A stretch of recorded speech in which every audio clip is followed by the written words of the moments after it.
Now, finally, you as the security engineer, what will be your role? What exactly you need to focus on?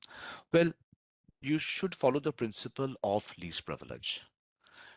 So you need to design the system. And when you design the system, you need to give people access to your system, right? In that case, always make sure you're offering them the privilege following the least privilege identity model. Don't give them over privilege. Give them the privilege so that they can perform what they're supposed to perform. If you want to deploy resources in the cloud, don't manually deploy the resources. If you start deploying resources manually, there can be errors. There can be misconfigurations, like suddenly opening up a specific port across a bunch of virtual machines. So use things like Terraform, use things like Azure Biceps, use things like Azure Blueprints to automate the deployment of resources within Azure. And monitoring should be included within your solution. So you need to use monitoring solutions like Microsoft Defender for Cloud can monitor threats at endpoint level, app level, storage account level. Then we have got Defender for Endpoint, Defender for Office 365, Defender for Identity, and Defender for Cloud Apps. These are all monitoring solutions.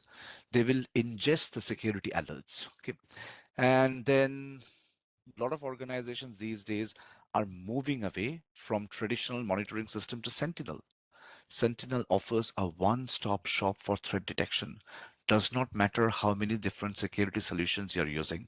You might be using firewalls, you might be using Bastion, you might be using distributed denial of service protection plan, you might be using Microsoft Defender for Cloud or MDE, MDO. Does not matter. A typical organization will end up using many security solutions.